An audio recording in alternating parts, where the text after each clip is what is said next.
Namaskar. Welcome to Supply Chain India. Logistics and supply chain is fast becoming a preferred career option. It is getting sexier. Students go abroad to study logistics and supply chain. We caught hold of Tanvi Naik, a second generation transporter from Mumbai who did hers in the United Kingdom 10 years ago to get a hang of this overseas degree fascination. I was for about 2 years, and then after that I got married and went back Okay, so to the Abhi UK. was again in UK, is it? Where did Sorry, you stay? UK or USA? I studied in the UK, Manchester. Why and how you chose to go abroad to study supply chain logistics? What is so great about? And okay, that's question number one. Number two, like what really because like Europe, Germany is like several universities. USA is got several universities. Canada has got several universities. Singapore again is very well known. Okay, When it's a student choosing to do a course or to go abroad, I think one of the major factors is your budget. You have to consider how much money you have. Are you going to take a loan, and where you're going to, which country can you afford? Not just the course fees, but also the living expenses, which are yeah. almost as equal to the course fees. So that is one of the deciding factors. And I think other factors could be if you want to be closer to home, where countries like Singapore can come in. If you are applying, and do you get through those universities? Because when I was applying, we were choosing which country. For example, if you choose Canada, a lot of people wanted to do Canada because they wanted to move there, kind of. So their goal was to migrate. So a way to go do that is like study there, then work there, and then you eventually get migrated to a country like Canada or New Zealand, which were more easier that time, or even Australia was a little bit more. But what I was what according to what I studied was that the course, firstly I wanted to do a specific course which I got in the UK. And I went to one of those course overseas study people who actually give you, counsel you and help you out. And I went to several country options, and then finally the course which I picked, then I applied to several, which I got through. It basically narrows down to your budget. Now, if even in the UK, if you go to study in London, it's a lot more expensive than what you do in any other of the cities. And UK has been known for good education, so I think that was one of my picks. And America being very expensive was something that I didn't want to go for. So I think that was like the deciding factor. What about the peer pressure? Like many of your colleagues, college mates, school mates, whatever it is, they also might be pursuing something overseas. They would have told you, "Arey yaar, Tanvi, why did you go to UK? You should have come to USA. You would have shared accommodation. You would have cut down a lot of things." What are those kind of pressure? No, actually, not really. I was quite determined, and I wanted to be independent. So I have, my school, my college, my everything was very close to home. And my friends, I've grown up in the same society, so I've had all my friends around me, and my family's always been around me. Luckily, I'm very, very thankful to that. So I've my school, college, everything was very close by. So I wanted to be like, I want to go somewhere far away and live this kind of a life. So I think when you go to study abroad, I think that is also one of the things you learn. You are born and brought up in some kind of a comfort around parents, in especially in India. Indian parents are so pampering by nature, that for feeding you and all those things.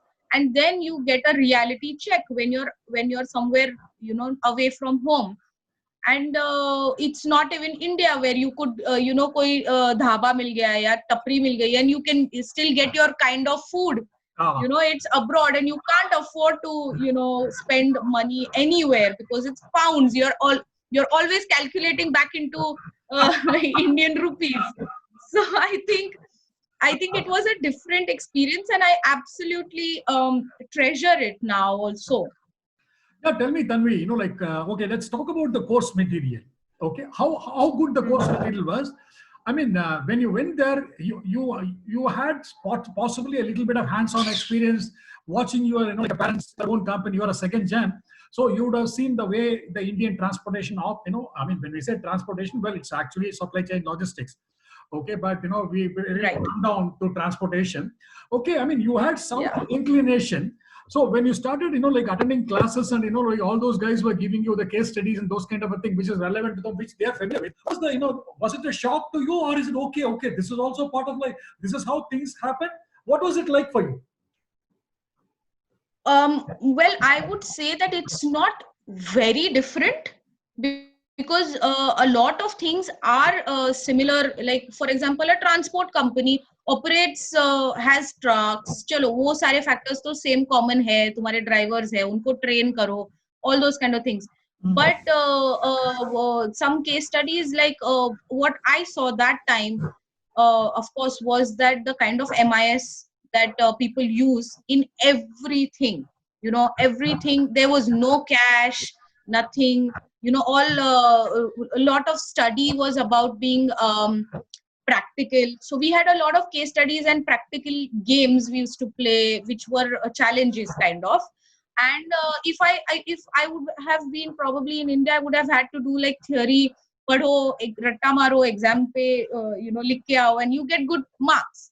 But what you exactly learn is after that, when you get your first job, is when you actually start learning what is actually happening, because you're not actually applying those things. But what happened here was, we were given first you get a choice कि तुमको कौन से subjects choose करने हैं इसमें से, and you have various, like a big bunch of choices.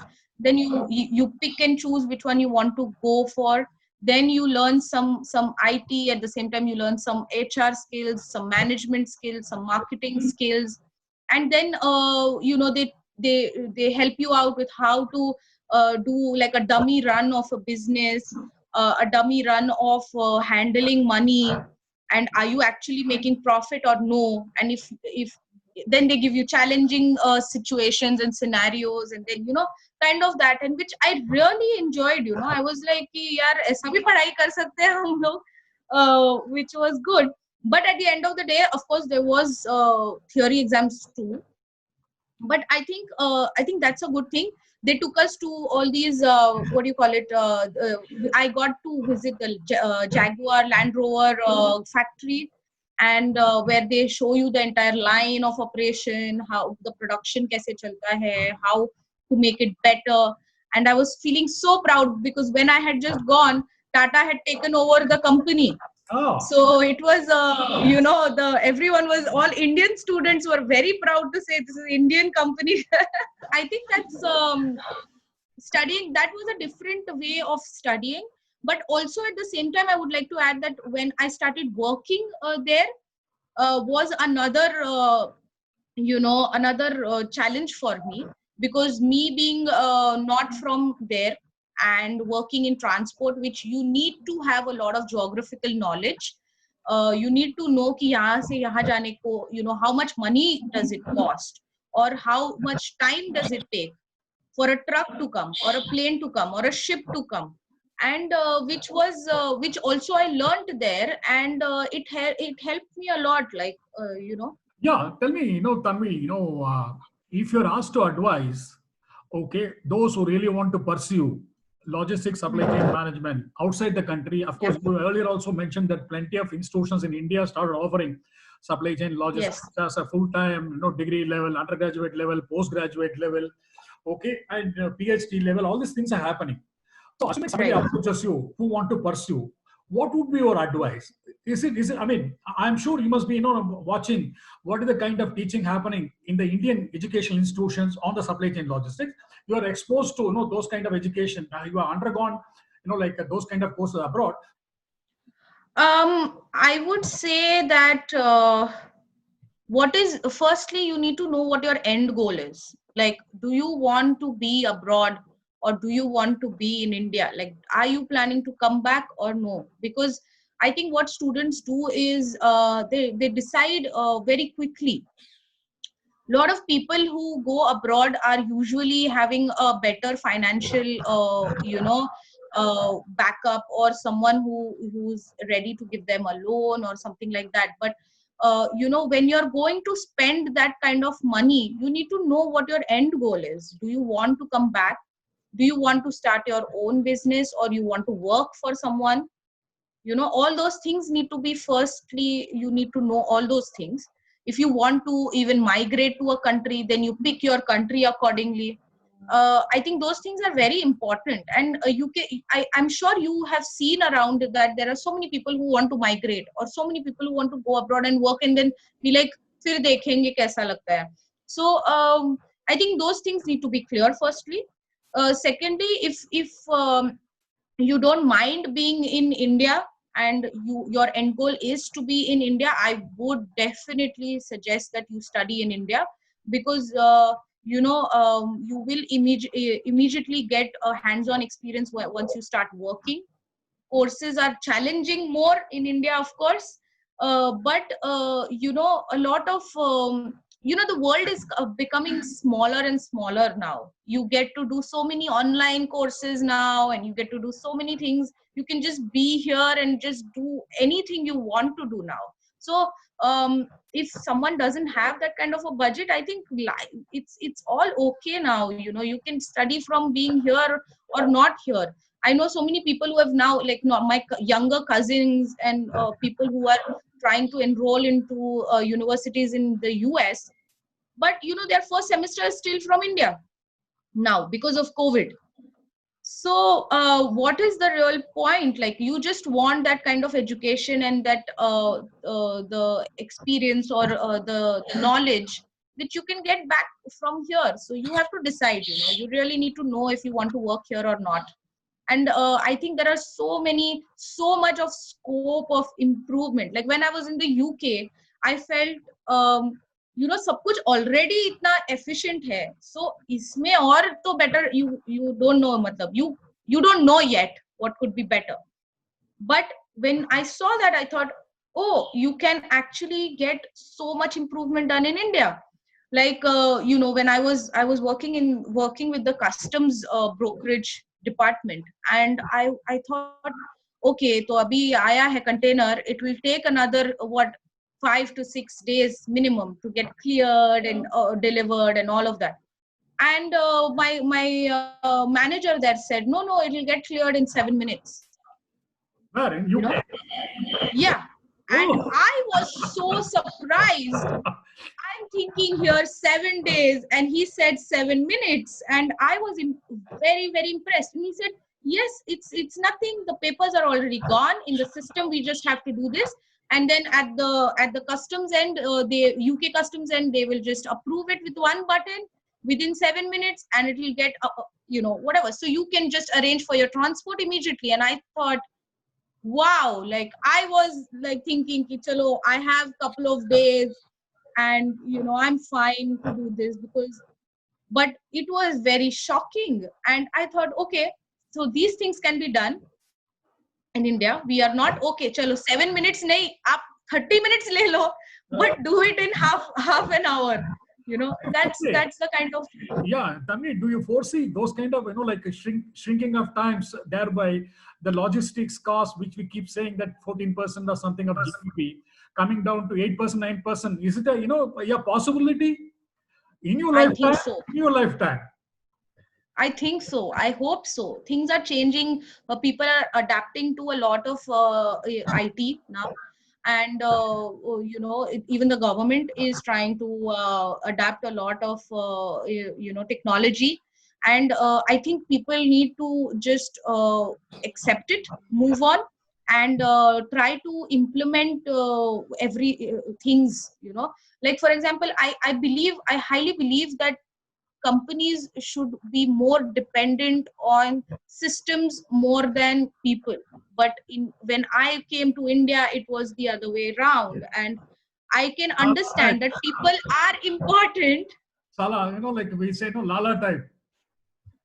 Yeah, so people need to move to a system oriented approach, because your company needs to have its own wheels. It can't be depending on one person, or even the management or the director or the MD, whoever it is, or one driver, whatever it is. You have to depend more on a system which you can make a sustainable system to handle all kinds of situations. And I think that's when you have arrived. Let me put it this way: the relevance of Yeah. whatever you got educated abroad. How is it, given the current, transport landscape in India? Okay, you being a hands-on, transport lady transporter, how much of it is relevant? I would say it's out of the entire mix, like you're saying percentage wise, I would say my education abroad must be used about what 15%. But also my experience abroad has helped, so maybe that I will count it another 15%.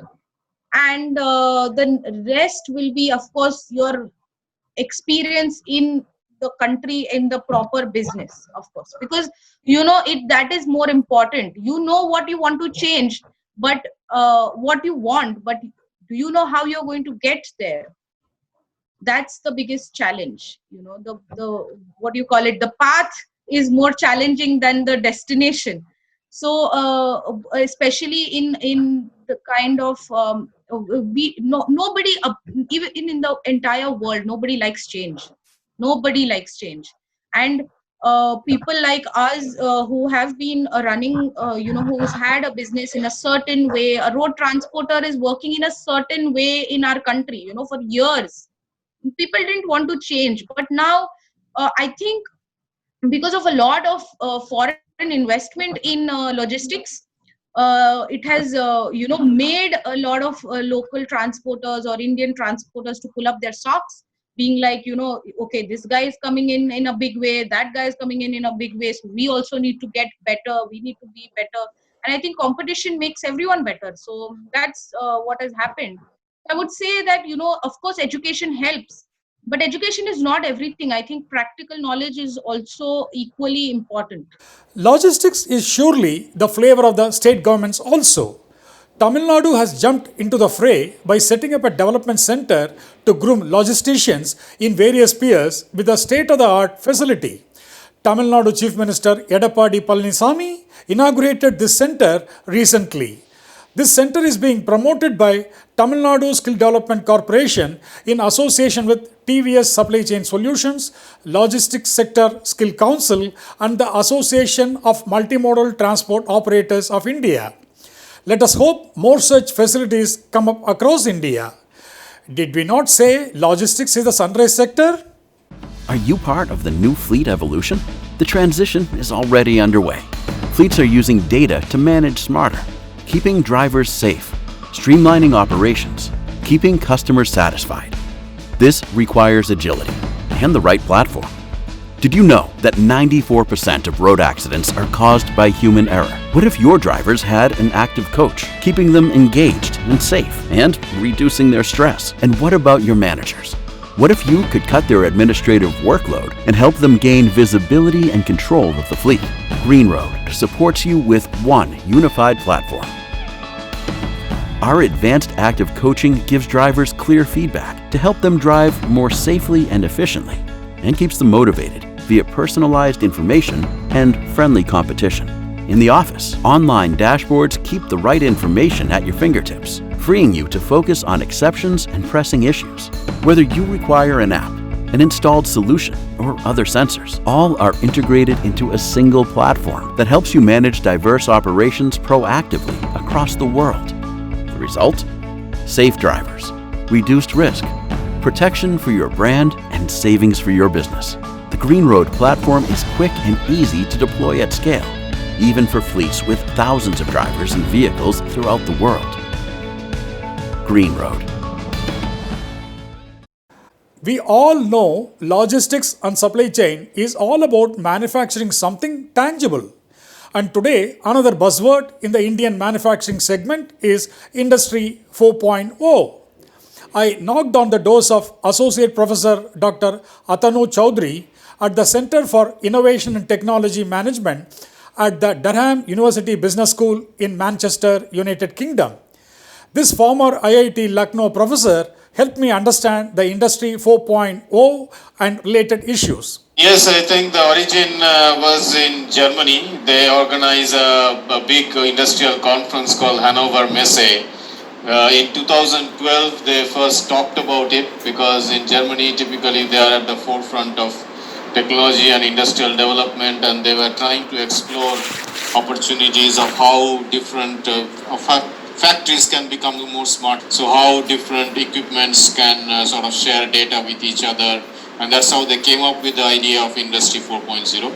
Interestingly, at the same time, my current university where I work, Durham University, there was an MBA student who used to work for SAP in Germany, and he also did a study, and he also used that word Industry 4.0 parallelly. So my university was also partly involved through a student project. Oh, great. But primarily it came from Germany, as you know. Yeah, tell me, Professor, Atanu, I mean, how this is an improvement over Industry 3.0? Yes, yeah, in Industry 3.0, we have individual machines which were automated, like a CNC machine, computerized numerical control machines, or there are robots. So there was a lot of automation at individual machines, but none of these machines were interconnected, or they were not able to share any data. So there was an automation which we call as localized automation, or islands of automation, which was there in Industry 3.0, starting say late 1980s and 90s and early 2000s. That's Industry 3.0. What we are talking about in Industry 4.0 is that these machines or equipments are interconnected, also interconnected supply chains. What happens because of this is there is a lot of autonomy. Then a lot of decisions can be taken based on the data itself, which is being shared between equipments, which is now possible through IoT, industrial Internet of Things devices, which was not there in Industry 3.0. Yeah, tell me, like one gets a feeling, gradually technology is creeping into, all, sorts of activity. Okay, it looks like, technological aficionados are hijacking the whole manufacturing. Am I exaggerating, or is it the reality?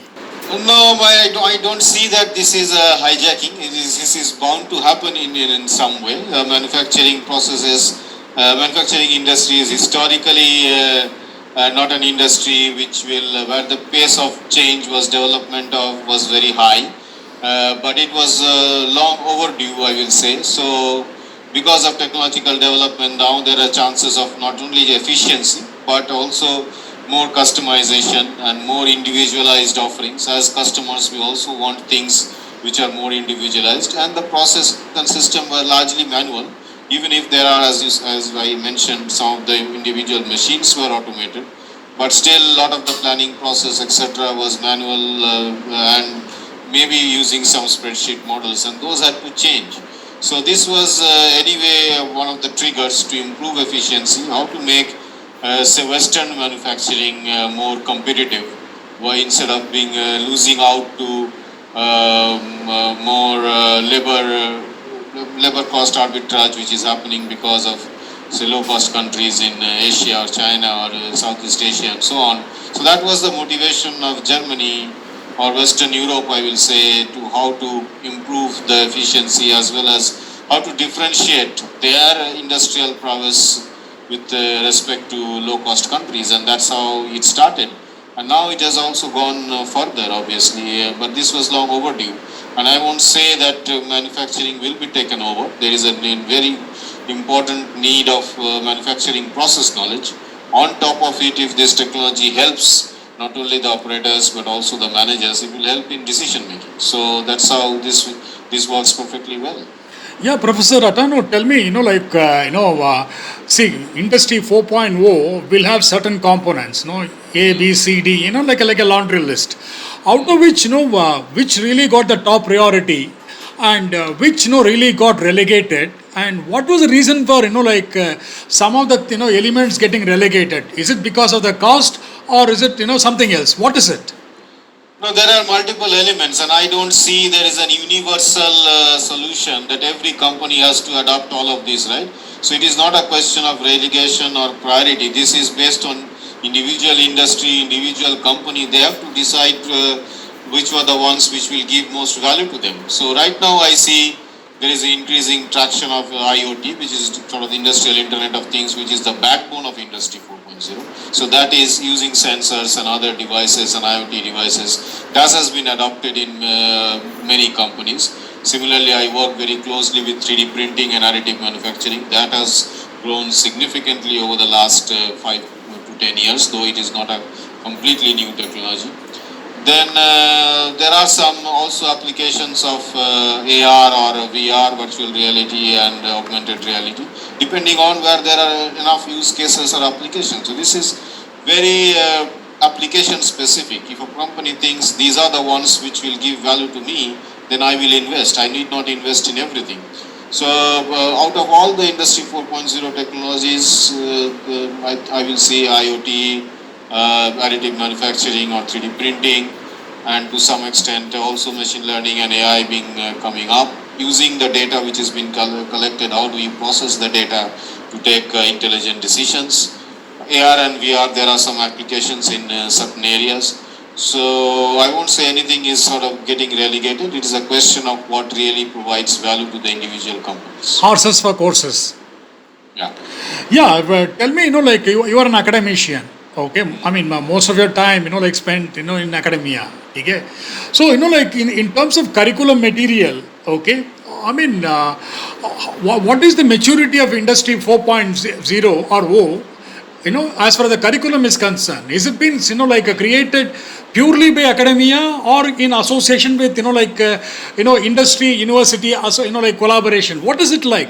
How did this first idea? Of all, I will like to correct you a little bit. When though I'm in academia, I spent long years in industry, more than 8 years in India. Now around 10 years in academia. One of the reasons I moved away from India is also to work very closely with industry. In India, academia industry collaboration is not that great. But I moved to Europe, moved to Denmark primarily for the reason of working very closely with companies. And that's how universities, particularly in Scandinavia and Western Europe, universities work very closely with industries. Most students do live projects throughout their course, not through just a single internship with companies. And research projects always have industrial partners. So that's how it is very easy, relatively easy in Scandinavia, Germany, Western Europe, particularly to work very closely with industry. So, and talking about the curriculum, I have been an engineer and then also in management discipline. Engineering is a little bit ahead in this because this is still a technology based initiative. So most of the large universities, I will say in Western Europe, they have Industry 4.0 labs. They have dedicated I will not say a full program on Industry 4.0, but elements of it is in different curriculum. It is there. Management, it is relatively new.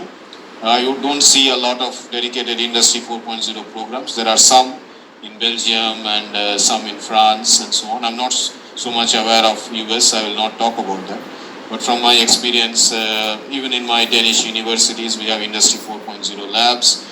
But what is needed is a multidisciplinary approach, that it is purely not an engineering, it is purely not management. There are a lot of management elements to it, how to implement technology. So I clearly see a need of more multidisciplinary programs, typically with engineering and management, and also in computer science possibly. And we develop such programs. And I see an opportunity, tremendous opportunity also in the Indian context.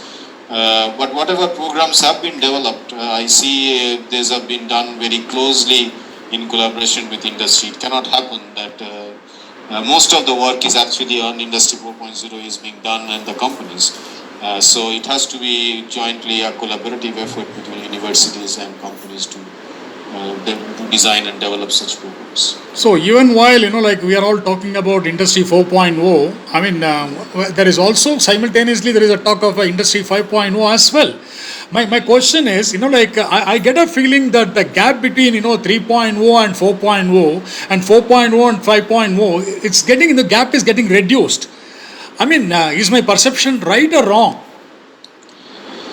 No, first we have to adopt Industry 4.0 at a critical mass, then only we can talk of Industry 5.0. Industry 5.0 means that we are also involving the end consumer in the process. So as a consumer, I should be able to design things which is highly customized for me, and based on the data, if I have wearable devices or whatever, the industrial manufacturer will be able to track my data and customize product, and I am directly involved in this because I am providing the data.